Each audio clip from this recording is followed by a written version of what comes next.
Hello guys, అందరూ బాగున్నారా? ఇప్పుడైతే మనం త్రియంబకేశ్వర్ నుండి నాసిక్ వెళ్తున్నాము. నాసిక్లో అయితే త్రివేణి సంగమం ఉంటుంది. అలాగే రాముడు అరణ్యవాసంలో భాగంగా కొన్ని డేస్ ఇక్కడ ఉన్నాడంట. అలాగే నాసిక్కి నాసిక్ అని పేరు ఎందుకు వచ్చిందంటే లక్ష్మణుడు శూర్పణఖ ముక్కు కట్ చేయడం వల్ల నాసిక్ అనే పేరు వచ్చిందంట. నాసిక్లో ఫస్ట్ త్రివేణి సంగమం చూడగానే నెక్స్ట్ మనల్ని పంచవటికి తీసుకెళ్తారు. పంచవటి అంటే 5 చెట్లు ఉంటాయి. అక్కడే సీత గుహ కూడా ఉంటుంది. నేను ఇప్పటివరకు చూసిన టెంపుల్స్లో ది బెస్ట్ టెంపుల్ అంటే సీత గుహ. అది ఒక ట్రెజర్ హంట్లా ఉంటుంది. ఇంకా ఆలస్యం చేయడం ఎందుకు, వీడియోలోకి అయితే వెళ్ళిపోదాం. మేమైతే నాసిక్కి ఇప్పుడే రీచ్ అయ్యాము.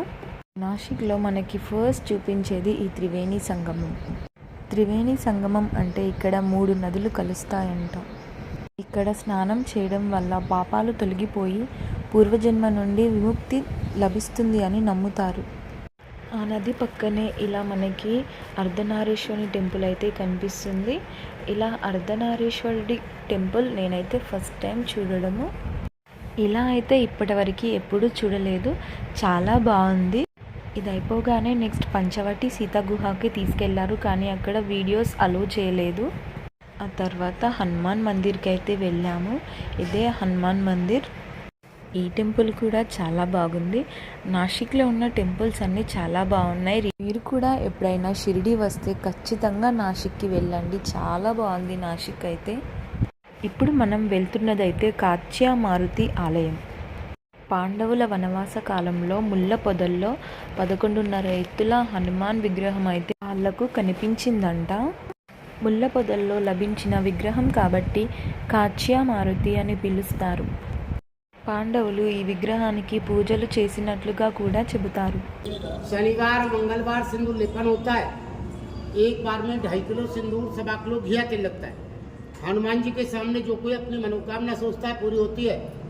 ऐसा इस मूर्ति में चमत्कार है। स्वयं हनुमान जी दर्शन करें और तीर्थ प्रसाद चढ़ाने।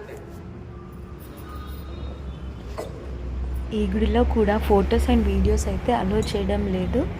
ఆంజనేయ స్వామిని అయితే దర్శనం చేసుకోండి అందరూ. ఈ గుడిలో అయితే ఆంజనేయ స్వామి విగ్రహానికి ఎదురుగానే రాముడు, సీత, లక్ష్మణుడి విగ్రహాలు కూడా ఉన్నాయి. ఇక్కడైతే సీతారాముడు ఇంకా లక్ష్మణులకి బొమ్మల కొలువులా ఏర్పాటు చేశారు. చూడండి ఎంత బాగుందో, కన్నుల పండుగగా ఉంది కదా. నాకైతే చాలా బాగా నచ్చింది. ఈ ప్లేస్ అయితే రావణాసురుడు సీతాదేవిని ఎత్తికెళ్ళిన ప్లేస్ అంట. మనకైతే ఇక్కడ సీతాదేవి ఇంకా రావణాసురుడు కనిపిస్తారు. చూడండి, రావణాసురుడి విగ్రహం అయితే ఉంది ఇక్కడ. ఇతనైతే ఇక్కడ ఎక్స్ప్లెయిన్ చేస్తున్నాడు, మీరు కూడా వినండి.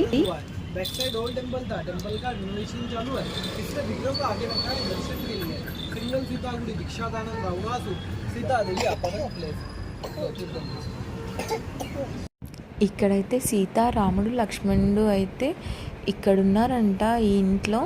ఇది అదే ఇల్లంట, పూర్వం కాలంది. ఈ ఇంటి లోపల ఒక చిన్న గుడి ఉంది, అలాగే ఒక చిన్న గుహలాగా కూడా ఉంది.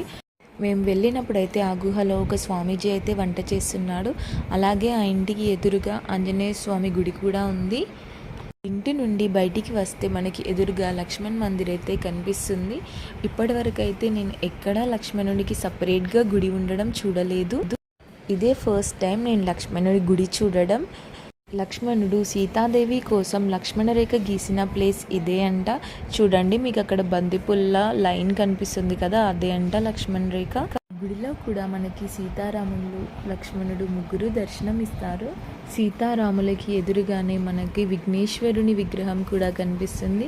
గుడిలోనే గణపతికి కూడా సపరేట్గా గుడి కట్టారు. ఇంకా ఇలా చాలా టెంపుల్స్ ఉన్నాయి, కానీ వీడియోస్ అస్సలు అలో చేయలేదు. నాసిక్ నుండి అయితే షిరిడి వచ్చేసాము. మీకైతే ఈ వీడియో నచ్చిందని అనుకుంటున్నాను. ఇంకా మరెన్నో ఇలాంటి ఇన్ఫర్మేటివ్ అండ్ ఇంట్రెస్టింగ్ వీడియోస్ కోసం మన ఛానల్ అయితే సబ్స్క్రైబ్ చేసుకోండి. Thanks for watching.